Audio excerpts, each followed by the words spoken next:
এদিকে বিশ্ববিদ্যালয়ের দাবিতে আন্দোলন অব্যাহত রেখেছেন তিতুমির কলেজের শিক্ষার্থীরা। এতে বন্ধ হয়ে গেছে মহাখালী গুলশান সড়কে যানবাহন চলাচল। পরিস্থিতি জানাতে সরাসরি যুক্ত হচ্ছেন সহকর্মী হাসান মাহমুদ। হাসান, আন্দোলনের ফলে ভোগান্তির জন্য কি বলছেন সাধারণ মানুষ, আর ভোগান্তি নিরসনে কোনো পদক্ষেপ দেখছেন কিনা বিস্তারিত জানাবেন। ন্যান্সি, আপনাকে ধন্যবাদ। আপনি যেমনটা বলছিলেন যে আন্দোলনরত শিক্ষার্থীরা এখনো কিন্তু রাস্তা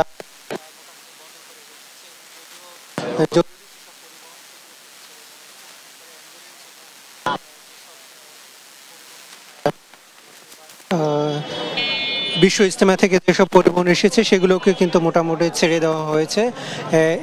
এই কারণে কিন্তু কিছুটা ভোগান্তি কম হয়েছে। তবে বাকি সাধারণ যেসব পরিবহন এবং গণপরিবহন, বাস সহ অন্যান্য পরিবহন কিন্তু এখন পর্যন্ত এখানে যেতে দেওয়া হচ্ছে না। এবং শিক্ষার্থীরা বলছেন যে তাদের যে এক দফা দাবি সেটি যতক্ষণ পর্যন্ত মানা না হবে ততক্ষণ পর্যন্ত তারা কিন্তু এই আন্দোলনে অব্যাহত রাখবেন। এবং তারা আমরা দেখছিলাম যে 6 জন এখন পর্যন্ত আমরণ অনশনরত অবস্থায় রয়েছে। তাদের কিন্তু শারীরিক অবস্থা অনেকটাই অপরিবর্তিত রয়েছে এবং অনেকেরই আসলে শরীরের পালস এবং সেটাও কিন্তু কমে গেছে এবং শরীরের টেম্পারেচার কিন্তু অনেক বেশি হচ্ছে। এবং আমরা দেখছি যে দফায় দফায় এখানে চিকিৎসকরা আসছেন এবং সেখানে তারা পরীক্ষা নিরীক্ষা করে দেখছেন তাদের শারীরিক অবস্থা। এবং এখানে দেখছি যে সাধারণ শিক্ষার্থী তিতুমির কলেজের, তাদের পাশাপাশি কিন্তু সাধারণ শিক্ষক যারা রয়েছেন তারাও কিন্তু তাদের পাশে এসে দাঁড়িয়েছেন।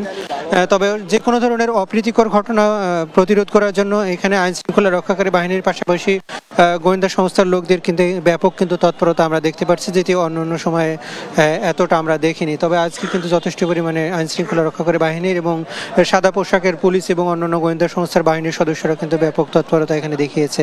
আপনি জানেন যেহেতু আজকে বিশ্ব ইজতেমার আখিরি মোনাজাত শেষ হয়েছে, সাধারণ ঘরমুখো মানুষের আসলে ব্যাপক পরিমাণ ভিড় ছিল সারা শহরে। সেখানে আন্দোলনের কারণে কিছুটা ভোগান্তি। হাসান, আপনাকে ধন্যবাদ। দর্শক, তিতুমির কলেজের সামনে থেকে আমাদের সঙ্গে যুক্ত হয়েছিলেন সহকর্মী হাসান মাহমুদ।